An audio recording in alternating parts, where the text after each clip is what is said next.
Welcome to Supercharge, your soul's transformation podcast. I am your host, Dimple Bindra, with one more episode on today's topic, which is burnt out women. Today's expert is Dr. Alex Bokszczanin. She is a harmonious fusion of traditional medicine and holistic wisdom. Originating from Poland, she honed her skills in creating herbal remedies, laying a unique foundation for her future in healthcare. Having served in Chicago's community hospitals and later immersing herself in diverse patient care at the University of Pennsylvania, she found her path in California. Here, she observed the complex journey patients undertake in their quest for health answers. Beyond her traditional medical background, Dr. Bokszczanin is also an adept in Neuro Linguistic Programmer, a Reiki Master, and a certified life coach. She believes the journey towards healing is an intrinsic part of life's voyage. By embracing each twist and turn, one can discover unparalleled personal growth and enlightenment. So, Dr. Alex, welcome to your Soul's Transformation podcast. I am so happy that you are here with us today. And by the way, a compliment for you. I love your shirt. Thank you so much, Dimple. It's a pleasure to be here. Thank you, doctor. So I have so many questions, and today's topic is about burnt out women. Dr. Alex, given your unique blend of traditional medicine and holistic practices, how do you define burnout from both a medical and a holistic perspective? I think burnout is when we one day just feel like we cannot do it anymore. Mm-hmm. And that might be small things. We may feel like not going for a walk, or we may have slightly more patience for the customer that we see, or we may snap at a child or not want to play with the child as we used to do. So it kind of sneaks on you. And often it is hard to distinguish between burnout and fatigue and depression. People may look for many medical reasons to address fatigue, and a lot of these people will have multiple tests done, and sometimes some vitamin deficiencies can be found, or thyroid problem, anemia. But a lot of times this fatigue, burnout persists. People might be also offered antidepressant medications, which are so commonly prescribed now for many reasons. But if despite all of it, it's hard to get up in the morning and do what you're supposed to do, or do what you used to do with so much joy before, so much passion, it is worth to look back at life and find yourself again. Try to find yourself again, because burnout is a sign that someone lost oneself at some point. Mm-hmm. Wow. Thank you. I never thought about, in that perspective, the way you mentioned. Many women today juggle multiple roles as professionals, caregivers, and partners, and more.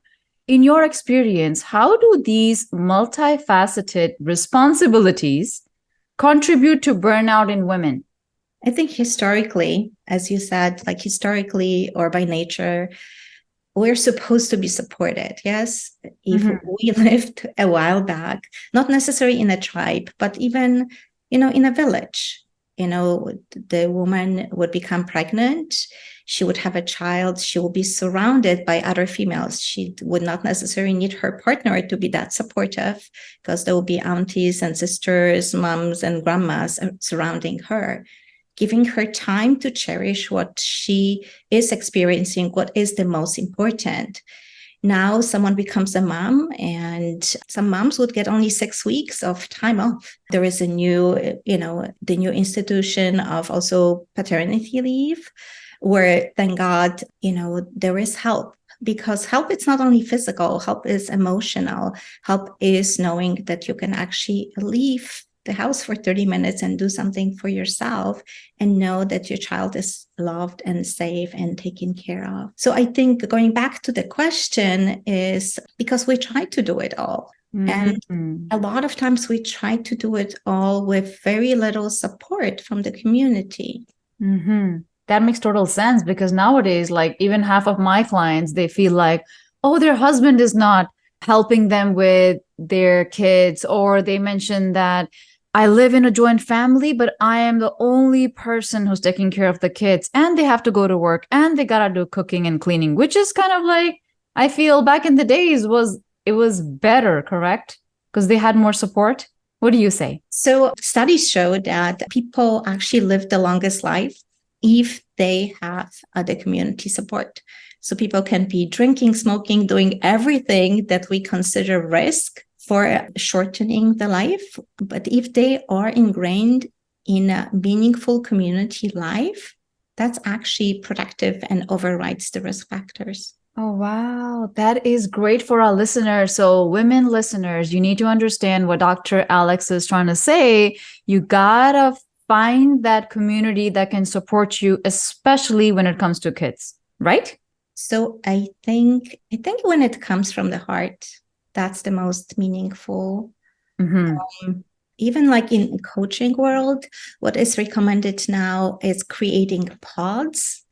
So not just, diet, yes, two friends, but like a group of friends that shares ideas and meets like once a month and supports each other. And I personally and Dimple, we both know a group like that. It can be done even as a WhatsApp group, if in the middle of the night, even you feel like it's too much, you just say it's too much. And it's not like one person has to, run to answer your text because maybe they're busy or sleeping, but there will be at least one of, 5, 6, 7 women that you have around you that's going to say something. And the others will say a few days later. And on the other day, you'll be that woman that gives comfort to someone.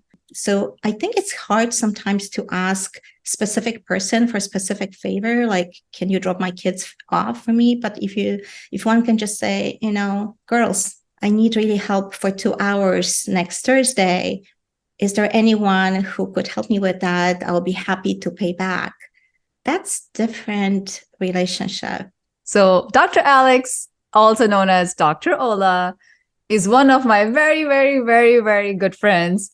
And I am in her sisterhood group, which means she is one of those people that I can rely on. She has been my backbone in the past, I would say at least a couple of years now, especially whenever I needed help. I would reach out to her when it comes to my immunity or Dr. Ola, I'm going through infections. Can you help me, with my blood report or any sort of personal issue? And she has been that person for me. And that's why I'm so honored that I'm actually having a conversation here for all of you listeners to listen to her. So, Dr. Alex, my next question is, you have witnessed the healthcare journey of patients from so many backgrounds, from community hospitals in Chicago to the University of Pennsylvania. Have you ever observed any common patterns or trends related to burnout, specifically in women across these different settings? I think at different stages, I noticed different things. When I was still in training at the University of Pennsylvania, I actually called it homemaker syndrome. And I noticed that a woman who decided to stop her life, stop her career, which did not have to be, high-end professional career, but just something that she was doing on her own that gave her, group of friends and schedule and financial support, and concentrated on being home, a lot of times would come to see us with multiple complaints and no one could figure out what's happening with her. And nothing would really, multiple medications would be done, multiple tests would be done, and we often would not find a solution. And I always had at the end, on the top of my tongue, is just go back to work. So I started asking, when I see someone like that, I would ask, what do you do now? Oh, I'm staying at home with kids. What did you used to do? And did you consider volunteering? Did you consider just part-time job? Because I think a lot of times for moms, part-time job is ideal job, especially when they have young children, because it gives them sanity of community of adults and not that much of the guilt trap in regards to kids. It still allows the partner to also be a meaningful dad, so they don't have to wake up when the kids are 5, 6 and try to remember all those years when they were really not that much involved in their care. So I think part of burnout is that you're not yourself. Yeah. So that will be one burnout. It's always about someone else. I think the other burnout is that I see now, it's that this woman has to be everything. So a lot of people I know, the woman is the main provider for the family. Mm-hmm. So cutting down on hours feels very unsafe or unresponsible. She still wants to be the main parent, and often she cannot be. Yeah, I think that's being the main provider for the family and trying and knowing that you cannot be at the same time the main parent, or mm-hmm. trying so hard that it, almost kills you in a way.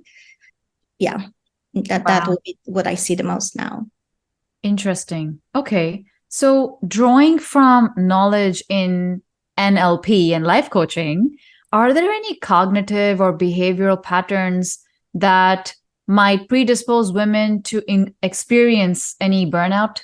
I think with coaching, yes, everything starts with not what happens in life, but what is the thought related to it. So if someone, I don't know, makes a decision to stop working and stay with the kids for 2 years, and their thought is having this wonderful opportunity to witness every single day of my kid's life, for first year or 2 years. And I know it's my only child and I waited long for it. And let me just, surround myself with like-minded people and go to all the play dates and take care of myself. That person is going to be happy, and that will be most likely the happiest 2 years of her life, or it has at least potential for it. If someone makes the same decision to stay at home because she's told, you're hardly making any money. If we bring the babysitter, it's going to cost us more, and we still have to pay taxes. And then you cannot do those few things that you used to do for yourself because you're not making any money. Then this person's just going to feel unworthy and depleted with all of it. So she may think, I'm sacrificing myself, or I'm not myself anymore, or I'm not worthy, and if she thinks that, she feels that the actions that she's going to take later on, they'll be coming out of unworthiness. So she most likely is going to look less and less attractive. She may not even have enough of the confidence to look for a part-time job when she's ready. And she most likely is not going to be this beautiful woman someone fell in love with, in and out, who had confidence, who had joy of life. She may not find that much joy in playing with the kids, arranging the dates. And this is just an example. I don't know how it, works for everyone, but I think multiple ones that will be parallel to this one can be made. So what you're saying is, for all those women out there who basically have left their full-time jobs, and let's say they are just taking care of their kids, and this sense of, loss of identity shows up, and that can also lead to burnout symptoms in them. Yeah, because taking care of others makes sense. Yeah. Interesting. When for example, I don't know. This is this confident woman who decides that she's going to spend 2 years with the kids. She puts everything on the schedule. She says, I'm going to spend 6 hours with the child. We are going to have a play date. There's structure to it. At some point, my husband comes back home. I'm going to give him the kid. I'm going to go to the gym. I'm going to sign up for a new course that maybe I can advance my career. Thank God there's mother-in-law, and she covers for that for part of the weekend. When we do that, she is not feeling that she's missing on life. That's an important point, which means mothers at home that are taking care of their kids and becoming caregivers, they need to also do something on the side to kind of fill in their life, which is self-love, correct? Yeah. And but also do it on the schedule. Don't wait until one day it looks like no one has anything scheduled, so they can ask if they could help with the child. But from the very beginning, say, my Tuesdays, I'm going to do that. On weekends, I'm going to do that. We're all contributing. If grandma wants to see the child, the grandma is going to see the child when it works for me. Yeah, no, that makes total sense. And I feel like I need my sister to listen to this podcast because I feel she's going to work and she just takes care of her kids and then that's it. And she's not doing much for herself. So I feel like there's so many women out there that are not taking care of themselves, but they are just giving and giving, which often leads to and actually is leading to burnout. And that's why we have you on the show because you are the burnout expert that I know, which takes me to my next question. Burnout often has both mental and physical manifestations. So, can you shed some light on how traditional medicine views these symptoms and how holistic practices like Reiki can aid in recovery? I would say a lot of burnout still would be seen as either depression or fatigue that we kind of mentioned before in traditional medicine. So, on the beginning, when the patient shows up with fatigue, it's easy. Do they have sleep apnea? Do they have anemia, thyroid issue, hormonal changes? We may touch on life just to, find out, if there is a new baby at home, is a woman taking care of her parents, how much support she gets. But when all of these are, already checked for and corrected and symptoms still persist, that's more digging into. And people go for different diagnoses, Lyme disease, chronic fatigue syndrome. And a lot of times then traditional medicine does not have that many answers for it. And they turn to less traditional way of approaching it. I think if we talk about non-traditional approaches, Reiki, it's not only energy, but it's giving yourself time for someone else to take care of you. That's a very important one. Give yourself time so that someone else can take care of you. Yeah. So someone puts their hand on you and you experience the energy of it. But for that 30 minutes or an hour, you're the center of the universe, at least your universe. And we all need to feel it. I love that. I love that. So ladies, be the center of your universe, at least for an hour a week. I love that. So Dr. Alex, from your background in crafting herbal remedies, are there any natural solutions or practices that you recommend for women who face burnout? My friend Dimple would say meditation. Yes, I would. That'll be the first thing I'll say. You gotta meditate. You have to. And yoga practices. There is this exercise is 5 Tibetan rituals that anyone can find on YouTube, and it works much better than coffee. Ooh, wonderful. So 5 Tibetan that's rituals. like a set of 5 different yoga poses, and you can repeat them minimum of 3 times, maximum of 21 times in one session, but it needs to be balanced. So there are rituals that are easier, like the first one there, for anyone who will be checking. And I think the hardest is the bridge. So when you watch it, first see how many times you can do the bridge. And that's the number of repetition you should pick for all the other rituals or poses, and just build up on that. So if one day you do 3, maybe next day you do 4. As for herbs, I think saffron, it's very good for depression. If there's a lot of saffron in many traditional cooking. So we always have to be grateful for traditions we are coming from. There were studies were comparing saffron to SSRIs and had similar results without the side effects. And also, with SSRIs, which are one of the main lines of antidepressants that are prescribed now, we also cannot just stop the medication or drastically reduce the dose because the potential side effects from it. So we can all, stop eating saffron. Oh, yeah. And saffron is just getting a little expensive these days in the grocery stores. But if you just put it in your milks in traditional India, we would just drink it right before we go to sleep, and it helps us sleep better. So simply milk and sugar and saffron. If you're lactose intolerant, do soy milk or almond milk. So that's great. I did not even know that. Thank you for telling us that. That's an amazing ingredient for reducing your depression and helping with burnout symptoms. And as you mentioned, the 5 Tibetan rituals. Anything else you recommend?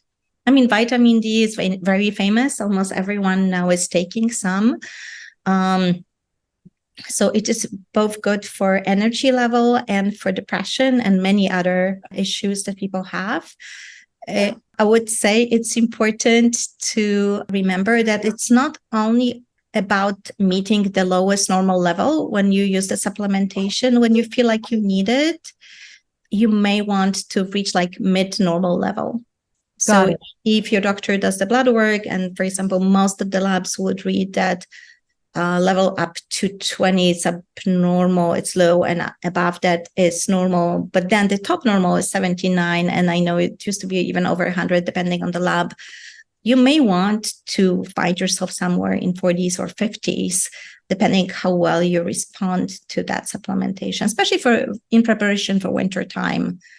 There is less sun exposure, there is more people get depressed, and also more people get sick. And especially with COVID, many people learned that it does have, protective aspects to the immune system. Mm-hmm. Can you just repeat, what did you mean by 40s and 50s? You mean in their 40s and 50s? The level. So like a level of the blood work, not the age. Oh, got it. Okay. So instead of just... It's okay. Don't worry. Dogs are allowed to meet the normal level. If it's useful for you, you can actually have a goal of meeting the mid-range for the value. Okay. Got it.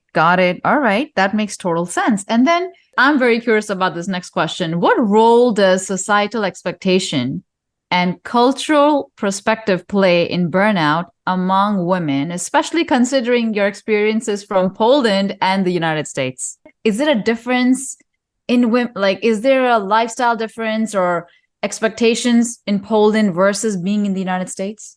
I think what's happening in Poland still, it's not only the Poland I grew up in, is people still, do shopping, like grocery shopping almost every day, which means they need to leave the house, they need to walk.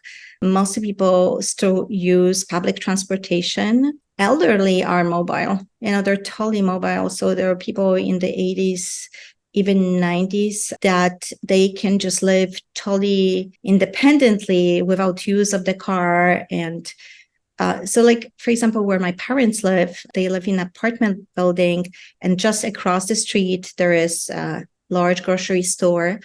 There's doctors' offices that have multiple specialties. There's lab, pharmacy. And so they really don't need that much to have their main needs met. Yes, they don't need to travel. I think also because people don't move that much. Yeah. Like my parents live in the same building since 1976. Oh my goodness. Wow. That's amazing. That creates community. So a lot of these people are just supporting each other, as we here support the neighbors. But, knowing someone for 30, 40 years or more creates a special bond. And it's going back to the same community, getting fresh food, needing to move every day. So it's not like I'm going to be watching TV and doing the laundry for 5 days and maybe, like one day I'm just going to go for a walk or get somewhere. Every day it's something. Like my mom, she would like get on 2 different buses to get across town to the garden she has. Wow. And it doesn't matter what's the weather, she just does it, So she would go to, concerts, again, public transportation by herself, coming back home at 11 p.m. Wow. And how old is your mother? I'm curious. She's 84. Wow, she's 84 and she goes across town. This is amazing. I feel like women in the United States need to really listen to this little piece of the story too. Yeah, it's actually very, very motivating to hear that such women do exist that are mobile, totally. That's awesome. Lastly, and for women listening right now who might be on the brink of burnout or are currently experiencing it, what would be your top advice or steps to begin the healing process? I think admitting it. Admitting it is just saying, I cannot do it anymore this way. So you can find a different way. Telling someone, whoever, If it's your spouse, good for you. If it's your parent, good for you. Often what helps the most is actually find someone who is similar position to yours, because they're more likely to understand and they're less likely to tell you, but you should, you know? So Yeah. sometimes like the other woman will be your best mirror, because they can just say, no, not everyone has it this way. No, we assume that everyone sacrifices, everyone is overworked, everyone feels lonely. I'm just examples, but not everyone.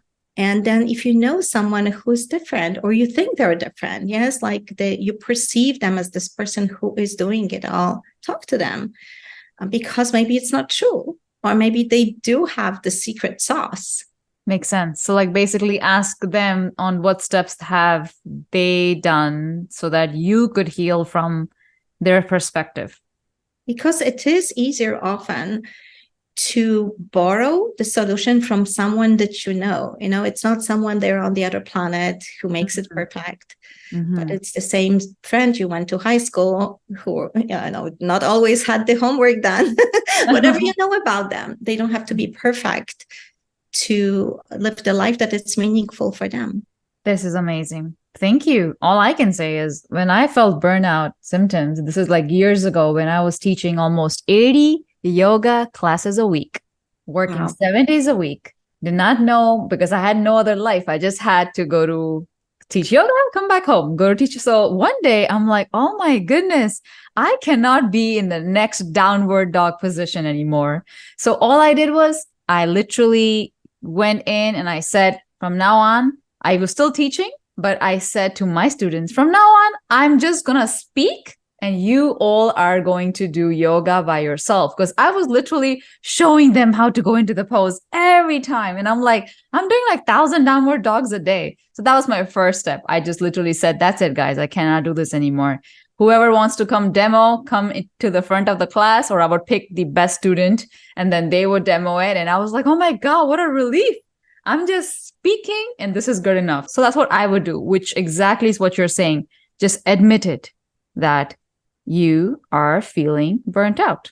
This was a wonderful conversation, Dr. Alex. It was so fun and it was so much of information that you gave us, especially for all our women listeners. Any last piece of advice that you would like to tell us? So I would just like to borrow the example that you just shared about yoga by asking people to show the positions. You were actually empowering them. Yes, they were doing things in the front of the class. They had a chance to master their pose. So in our lives, with other things we do, as we delegate, we also empower others. We not necessarily burden them.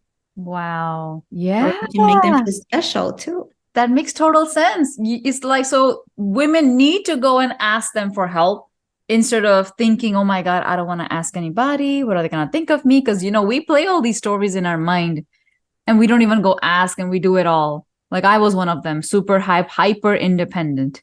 And then Dr. Ola showed me, no, girl, I'm here for you. Call me whenever you need me. Text me whenever you need me. And then I went on that rampage and started calling her and texting her and just letting me just, not really unload my stress on her, but kind of just sharing my life. And you have helped me so much in my personal life. So I want to say thank you for being on our show. I really loved having you here. And I'm sure our audience will love this conversation too. Thank you, Dr. Ola.